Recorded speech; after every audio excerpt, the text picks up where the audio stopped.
Hey Switchheads, welcome back. My name's Kanan and this is my review for Active Neurons 3, a puzzle game where you slide your way to success or the end of each level. But is it intelligent enough to get itself up in the Wall of Fame, or does it need a little bit more time in that think tank to keep it away from the Wall of Shame? Or is it somewhere in the middle? Don't forget to join our Discord where we do weekly community streaming and also news shows and community reviews. So let's get our thinking caps on and let's get into the game.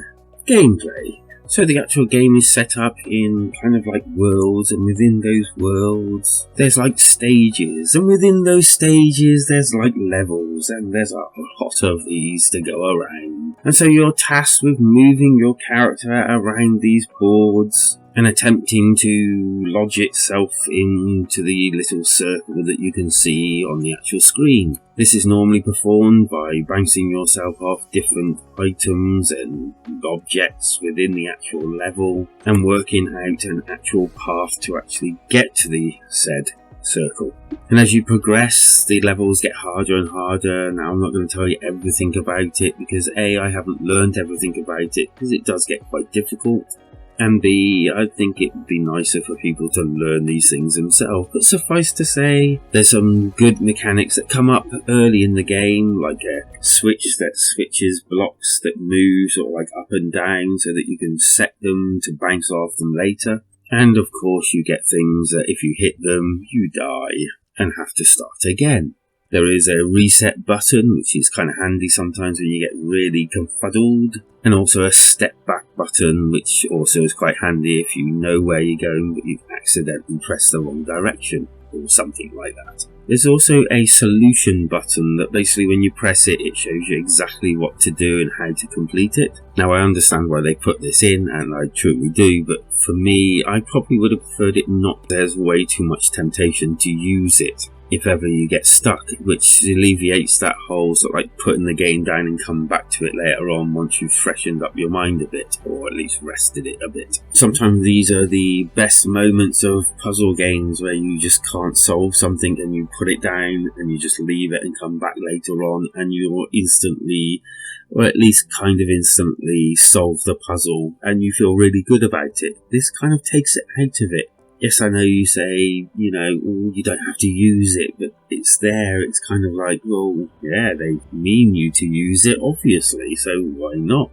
Control-wise, it's, very adequate controls. They work. I didn't really have any problems at all when I played it, and they were very functional. As I said before, the levels do get harder and harder, and more mechanics come into play, and it gets dangerous, if you like, given the fact that on some levels there are these things that can destroy you if you run into them, involving more thought than before, because obviously before if you move towards an object it wasn't destroying you, therefore you can think or move back. But on these sort of levels you can't, because one single move can just end the run and you have to start it again. Don't get me wrong, I actually like this mechanic because it kind of forces you to think ahead, almost like playing chess. You have to think ahead of yourself and not just fire yourself off in random directions hoping you're going in the right direction. The graphics are okay, it's perfectly fine for this sort of game. They have their own type of style, if you like, and it's really not a bad style. I quite like it, it's very minimalistic, something's always happening in the background, even if it is very subtle. The audio is very nice, the actual music is very calming, and it's kind of strange that some of the actual noises that you would expect to come from the game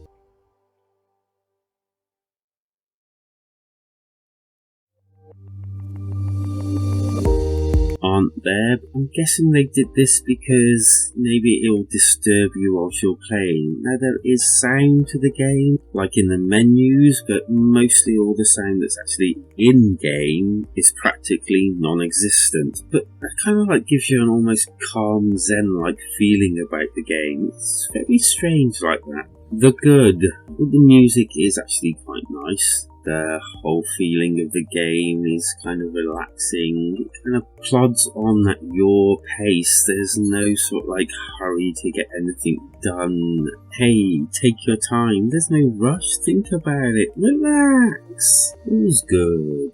And I also think it's nicely priced as well. The bad.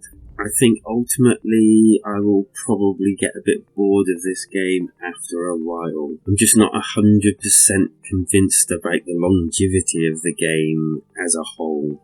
The score, well, I've thought about this and it's definitely better than an average game. It's got lots to offer, loads of levels, and if you're really into this sort of game, I think this will last you quite a while. But for me, I'm going to give it a 3 out of 5, a slightly above average puzzle game with quite a few nice little touches to it. The alternative, well, this is quite simple. If you've liked and enjoyed this game, then obviously try out the first and second one. They're pretty well the same price, and the only thing that's different probably is the way that they look, and that's not really that much different. They look the same type of style, obviously this being a slightly updated version. Feel free to leave a comment down below if you've played this one or any of the other ones, and let us know what you think.